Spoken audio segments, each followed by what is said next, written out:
Hello दोस्तों, कैसे हैं आप। मेरे YouTube चैनल हरीश फार्मेसी पाठशाला में आपका स्वागत करता हूं।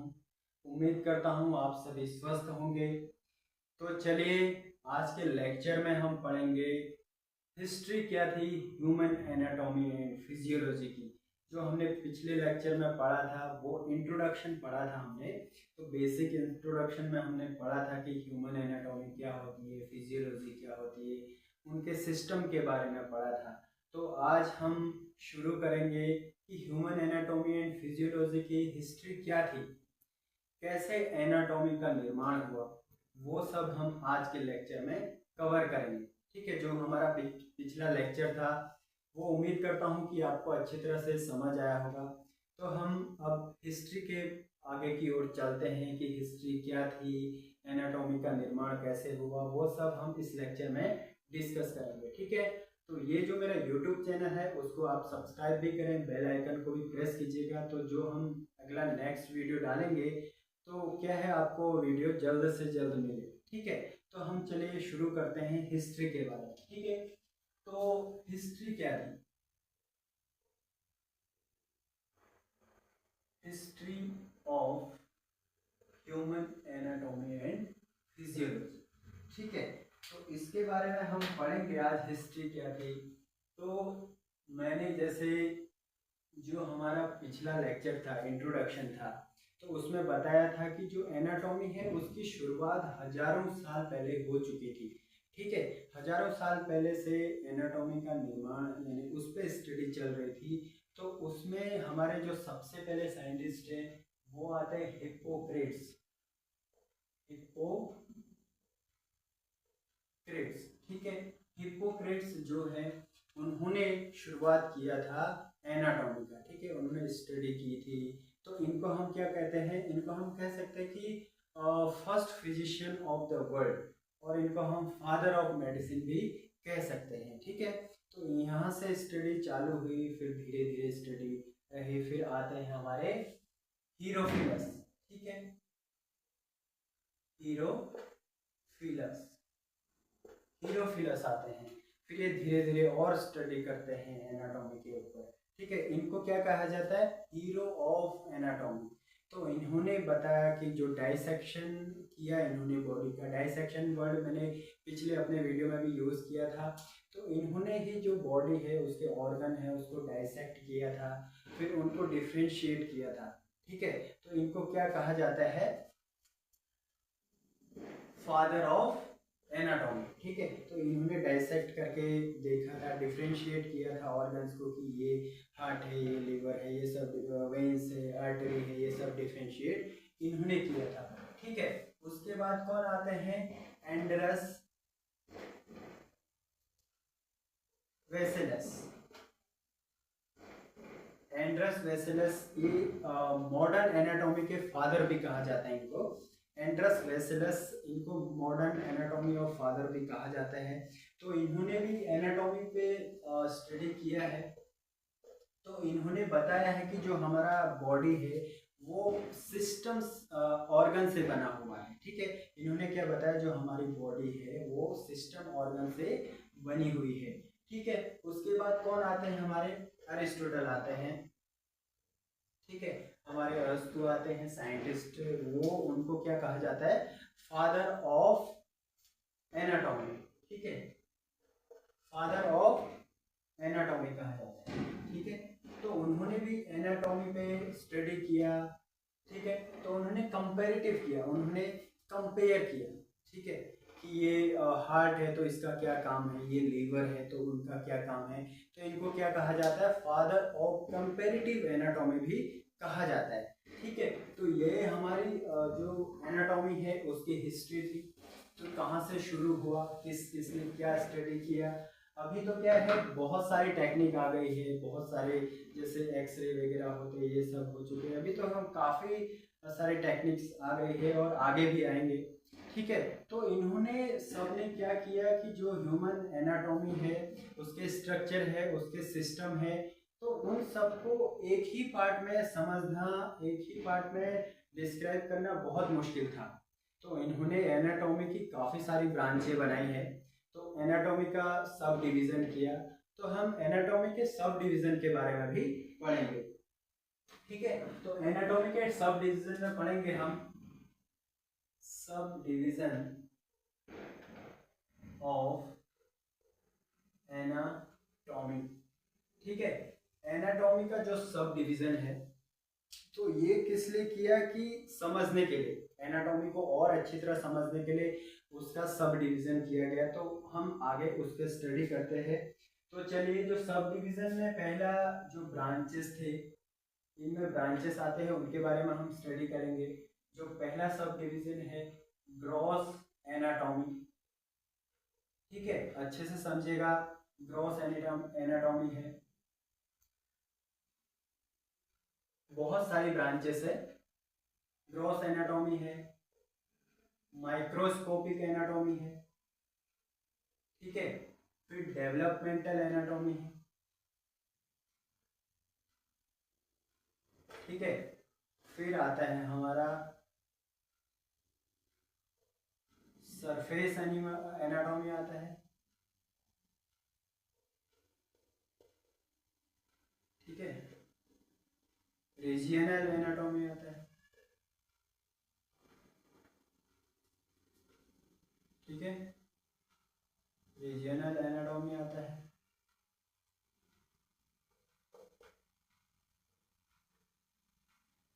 फिर आता है सिस्टेमिक एनाटॉमी आता है, ठीक है, फिर हमारा क्या आता है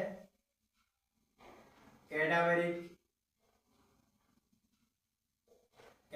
एनाटॉमी आता है, फिर आता है हमारा लिविंग एनाटॉमी आता है, फिर आता है हमारा इमेजिनल एनाटॉमी आता है, ठीक है, फिर क्या आता है हमारा जेनेटिक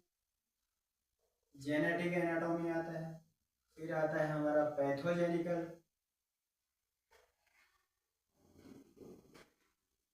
फिर आता है हमारा एप्लाइड एनाटॉमी, ठीक है, एप्लाइड एनाटॉमी। तो हम इन सब के बारे में डिस्कस करेंगे, एनाटॉमी के जो ब्रांचेस है वो अच्छी तरह डिस्कस करेंगे। तो सबसे पहले आते हैं हम ग्रॉस एनाटॉमी। ग्रॉस एनाटॉमी में हम किसकी स्टडी करते हैं, चलिए ले लेते हैं, कोई हिस्टोलॉजी है तो उसमें हम कोई टिश्यू है, टिश्यू को कट कर देंगे, टिश्यू के कट करने के बाद उसको हम देख सकते हैं। Gross anatomy is the study of tissue which can we see by naked eye, यानी कि हम जिसे अपनी नेक्ड आई से देख सकते हैं, उसकी स्टडी हम किस में करेंगे, ग्रॉस एनाटॉमी में, ठीक है। उसके बाद आता है माइक्रोस्कोपिक एनाटॉमी, अच्छे से पढ़िएगा, ठीक है। माइक्रोस्कोपिक एनाटॉमी में क्या, माइक्रोस्कोपिक से आप समझ गए होंगे कि इसमें जो भी सेल्स होते हैं, जो भी टिश्यू होता है, उनको कट करके हम उसकी जो छोटे छोटे सेल्स होते हैं उनको हम माइक्रोस्कोप की हेल्प से एक बड़े आकार में देख सकते हैं, ठीक है। वो उसकी स्टडी हम किस में करेंगे, माइक्रोस्कोपिक एनाटॉमी में, ठीक है। फिर आता है डेवलपमेंटल एनाटॉमी। डेवलपमेंटल एनाटॉमी में हम किसकी स्टडी करते हैं, एम्ब्रियोलॉजी की। एम्ब्रियोलॉजी का मतलब आप समझ गए होंगे, जो फर्स्ट के 8 वीक होते हैं, जो फर्स्ट के 8 वीक होते हैं, 8 हफ्ते होते हैं, जब मेल और फीमेल गैमेट आपस में मिलकर जाइगोट फॉर्मेशन करते हैं, ठीक है। जाइगोट फॉर्मेशन के बाद फीटस का निर्माण होता है, तो ठीक है। उसके जो फर्स्ट के 8 वीक होते हैं, उसके बाद फीटस बनता है, फिर चलो बर्थ हो गया, बर्थ होने के बाद उसके बाद जो डेवलप होता है वो, उसे हम क्या कहते हैं, एम्ब्रियोलॉजी कहते हैं, ठीक है। उसे हम क्या कहते हैं, एम्ब्रियोलॉजी। तो ये एम्ब्रियोलॉजी हम किसके अंदर पढ़ेंगे, डेवलपमेंट के अंदर पढ़ेंगे, ठीक है। फिर आता है सरफेस एनाटॉमी। फिर क्या आता है, सरफेस एनाटॉमी। सरफेस एनाटॉमी मतलब सरफेस से आप समझ गए होंगे skin, the study of internal skin, जिससे हम छू के बता सकते हैं, ठीक है। जैसे हमने यहाँ पर छू लिया, ठीक है, यहाँ पर छू के हम देख सकते हैं कि यहाँ पर क्या है, पसलियां हैं रिब्स से, ठीक है। इसकी स्टडी हम किसके अंदर करेंगे, रीजियनल एनाटॉमी के अंदर, ठीक है। फिर इसके बाद आते हैं हम सिस्टेमिक एनाटॉमी। सिस्टेमिक एनाटॉमी में क्या पढ़ेंगे हम, सिस्टम की स्टडी, स्ट्रक्चर की स्टडी हम क्या करेंगे, सिस्टेमिक एनाटॉमी के अंदर आ जाएगी। आपको पता है कि हमारी बॉडी के अंदर, ह्यूमन बॉडी के अंदर टोटल कितने सिस्टम होते हैं, हमने पिछले लेक्चर में डिस्कस किया था। टोटल 11 सिस्टम होते हैं, ठीक है। उनका जो वर्क वगैरह वो सब हम किस में पढ़ेंगे, सिस्टेमिक एनाटॉमी। यहाँ तक समझ आया, ठीक है। फिर आते हैं हम कैडावेरिक एनाटॉमी में। कैडावेरिक मींस कैडावेरिक और डेड डेड बॉडी, ठीक है। यानी कि जो हमारे ह्यूमन बॉडी है उसके अंदर जो ऑर्गन है वो काम कर रहे हैं, उसी तरह हम अगर बॉडी से बाहर उस ऑर्गन को निकाल दें और वो वैसा ही काम करे जो हमारे बॉडी के अंदर कर रही है, ठीक है, तो उसके लिए हम क्या करेंगे, प्रिजर्वेटिव देते हैं। प्रिजर्वेटिव यानी कि वो ऑर्गन खराब ना हो, ठीक है। तो प्रिजर्वेटिव में हम एक केमिकल का यूज करते हैं, जैसे फॉर्मेलिन का यूज करते हैं। याद रखना बहुत इम्पोर्टेंट है फॉर्मेलिन, ठीक है। तो प्रिजर्वेटिव के रूप में हम किसको लेते हैं, फॉर्मेलिन करके एक केमिकल है उसको लेते हैं, ठीक है। तो इसकी स्टडी किस में करेंगे, कैडावेरिक एनाटॉमी, ठीक है। फिर आता है लाइविंग एनाटॉमी। लिविंग एनाटॉमी जो होता है, लिविंग यानी कि जो हम हमारे अंदर जो चल रहा है, आप डॉक्टर के पास जाते हैं, वो पल्स रेट चेक करता है, हार्ट बीट चेक करता है, बीपी वगैरह जो चेक करता है, वो लिविंग एनाटॉमी है, ठीक है। वो सब किसके अंदर आएगा, लिविंग एनाटॉमी यानी लाइव, ठीक है। फिर आता है इमेजिनल एनाटॉमी, ठीक है, या रेडियोग्राफिक एनाटॉमी जो कह सकते हैं। आजकल आप देख सकते हैं बहुत सारे टेक्निक आ गए हैं, आप हॉस्पिटल में जाते होंगे सभी जगह, तो वहाँ क्या करते हैं, जैसे कि हमारे रिब्स है, ये रिब्स है, हमारी जो बैकबोन है उसमें कुछ डिफेक्ट आ गया, आपको पेन हो रहा है, आप गिर गए, तो बोन्स में जो फ्रैक्चर वगैरह है वो सभी चीज़ को देखने के लिए क्या करेंगे, एक्सरे वगैरह, एमआरआई वगैरह वो सब करेंगे, ठीक है। तो उसमें एक इमेज बनती है, तो वो सब चीज हम किस में पढ़ेंगे, इमेजिनल एनाटॉमी के अंदर पढ़ेंगे, ठीक है। यहां तक समझ आया आपको।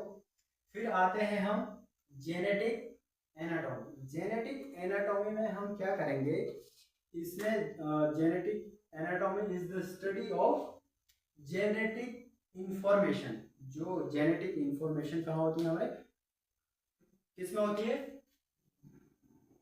क्रोमोसोम। क्रोमोसोम के अंदर जो जेनेटिक इंफॉर्मेशन होते हैं, तो उसकी स्टडी हम किस में करते हैं, जेनेटिक एनाटॉमी, ठीक है। यहां तक समझ आया। फिर आता है पैथोजेनिकल एनाटॉमी। पैथोजेनिकल यानी कि आप समझ रहे हैं, जैसे मान लीजिए लीवर है, ठीक है, लीवर में कोई डिफेक्ट आता है, ठीक है, लीवर में कोई डिफेक्ट आता है, फिर आप उसको डायग्नोज करते हैं, तो वो सब चीज किस में आता है, पैथोजेनिकल, ठीक है। फिर आता है लास्ट में आता है आपका एप्लाइड एनाटॉमी। एप्लाइड एनाटॉमी यानी कि आपने ग्रॉस एनाटॉमी पढ़ा, microscopic, development, surface, regional, systemic है, फिर कैडावेरिक है, लाइविंग है, इमेजिनल है, जेनेटिक है, पैथोजेनिकल है। तो ये सब चीज के बारे में आपने पढ़ लिया, सिस्टम के बारे में पढ़ लिया। तो अब ये जो एप्लाइड एनाटॉमी है, तो इसे वहां पे अप्लाई करेंगे, डायग्नोज करेंगे, ठीक है। तो इसके लिए इसे क्या कहा जाता है, क्लिनिकल एनाटॉमी भी कहा जाता है, यानी कि आप इसे डायग्नोज कर रहे हैं, ठीक है। तो हमने यहाँ पे जो सब डिवीजन है एनाटॉमी का वो सब चीज पढ़ लिया है, ठीक है। तो अब हम आते हैं फिजियोलॉजी के सब डिवीजन पे, ठीक है। फिजियोलॉजी का जो सब डिवीजन है तो उसके बारे में हम आगे डिस्कस करेंगे, ठीक है। फिजियोलॉजी, फिजियोलॉजी आपको इंट्रोडक्शन में भी पढ़ाया हुआ था। फिजियोलॉजी मीनिंग क्या होता है, फिजियोलॉजी में हम क्या पढ़ते हैं, फिजियोलॉजी में हम बेसिकली क्या पढ़ते हैं, हमारे बॉडी के अंदर जितने सिस्टम हैं तो वो कैसे फंक्शन कर रहे हैं, वो कैसे काम कर रहे हैं, तो बेसिकली हम फिजियोलॉजी के अंदर वो सब चीज पढ़ते हैं, ठीक है। तो फिजियोलॉजी हमारा जैसे हार्ट है, लीवर है, वो किस तरह से काम कर रहा है, ठीक है। जैसे मान लेते हैं किडनी है, तो हमारी जो किडनी होती है उसका मेन काम क्या होता है, बताइए। तो जो किडनी होती है उसका मेन काम क्या होता है, जो हमारी बॉडी के अंदर वेस्ट है, जो हमारी बॉडी के अंदर वेस्ट प्रोडक्ट है, ठीक है, जैसे कि किडनी के थ्रू क्या होता है, जो हमारा यूरिन है वो फिल्टर होके ग्लोमेरुलस फिल्टर से फिल्ट्रेशन होके फिर एक्सक्रीट होता है, वो सब किडनी के थ्रू होता है, ठीक है। तो वो सब किसके थ्रू होता है, किडनी के थ्रू, ठीक है। अब मान लेते हैं आपकी किडनी में कोई डिफेक्ट आ जाता है, देखिए आपकी किडनी में नहीं आना चाहिए, ठीक है। तो एक एग्जाम्पल के लिए मान लेते हैं किडनी में डिफेक्ट आ जाता है, तो यहाँ क्या होता है, यूरिन में क्या होता है, यूरिक एसिड होता है, ठीक है, यूरिक एसिड होता है। तो किडनी आपकी खराब हो जाती है तो उसमें क्या होता है, जो आपके ब्लड है उसमें यूरिक एसिड का लेवल क्या होता है, बढ़ जाता है। यूरिक एसिड का लेवल बढ़ जाएगा तो यूरिक एसिड के लेवल के बढ़ने से क्या हो जाएगा, ब्लड में यूरिक एसिड का लेवल बढ़ जाएगा तो क्या हो जाता है, गाउट हो जाता है, ठीक है, अर्थराइटिस होता है, गाउट हो जाएगा, अर्थराइटिस हो जाएगा, ठीक है। गाउट क्या होता है, हिंदी में जिसे कहते हैं गठिया, ठीक है, गठिया कहते हैं। और अर्थराइटिस जो होता है, गाउट यानी कि जो आपकी बिग जॉइंट्स होते हैं, बड़ी बड़ी जॉइंट्स होते हैं, जैसे कोहनी का है, जैसे ये घुटने का होता है, वो बड़ी बड़ी जो जॉइंट्स होते हैं वहाँ पे पेन होने लगता है, दर्द होने लगता है। ये सब किसके कारण होता है, जब ब्लड में यूरिक एसिड का लेवल बढ़ जाता है, ठीक है। तो ब्लड में यूरिक एसिड के बढ़ जाने से गाउट भी होता है और अर्थराइटिस भी होता है, ठीक है। यहाँ तक क्लियर है। तो हमने जो हिस्ट्री थी ह्यूमन एनाटॉमी एंड फिजियोलॉजी की वो पढ़ लिया है। तो उसके सब डिवीजन को भी हमने क्लासिफाई किया, वो क्या होते हैं, किस तरह से काम करते हैं, ठीक है, एनाटॉमी का निर्माण कैसे हुआ, फिजियोलॉजी में हम क्या पढ़ते हैं, ठीक है। तो आप बताएंगे कि जो गाउट होता है और जो अर्थराइटिस होता है, बेसिकली जो डी फार्म कर रहे हैं, बी फार्म कर रहे हैं, या फार्मासिस्ट या पैरामेडिकल के एमबीबीएस हैं, जो भी हैं, आप जो भी वीडियो देख रहे हैं, ठीक है, वो आप बताएंगे एक गाउट में यूज होने वाली मेडिसिन और जो अर्थराइटिस में यूज होने वाली पॉपुलर मेडिसिन का नाम बताएंगे, ठीक है, वो कमेंट में बताएंगे आप, ठीक है। जो हमने पहला वाला वीडियो बनाया था वो इंट्रोडक्शन पे, ठीक है, वो भी आपको अच्छी तरह समझ आया होगा। तो आप अभी ये जो चैनल है उसको सब्सक्राइब कर दें। तो जो हमारा अगला जो वीडियो आएगा तो वो किस पे आएगा, वो फार्माकोलॉजी पे आएगा। जो फार्माकोलॉजी है उसके बेसिक्स क्या है, तो उसका इंट्रोडक्शन क्या है, ठीक है। और आप कमेंट में ये भी बताएं कि जो आप जिस सब्जेक्ट के चैप्टर को अच्छी तरह समझना चाहते हैं, जहाँ पे आपको डाउट लग रहा है, जो सब्जेक्ट आपको समझने में दिक्कत आ रही है, उस सब्जेक्ट का नाम, उस चैप्टर का नाम आप कमेंट में भी बता सकते हैं। तो उसके लिए मैं अलग से वीडियो डालूंगा, ठीक है। अब कल जो हमारी नेक्स्ट वीडियो आएगी वो फार्माकोलॉजी पे आएगी, ठीक है। तो चले, आज के लिए इतना ही। आज हमने हिस्ट्री पढ़ ली है, एनाटॉमी एंड फिजियोलॉजी की। तो अभी हम चैप्टर शुरू करेंगे। अब मैं कल जो नेक्स्ट मेरी वीडियो आएगी तो वो आएगी फार्माकोलॉजी के जो बेसिक्स है, फार्माकोलॉजी का स्टडी किस तरह से करते हैं, किस तरह से करनी चाहिए, वो सब मैं कल नेक्स्ट वीडियो में डालूंगा, ठीक है। आप लोग मेरे चैनल को सब्सक्राइब करें, ठीक है, और शेयर कर दीजिएगा ताकि ज़्यादा से ज़्यादा लोग देख पाएँ। धन्यवाद।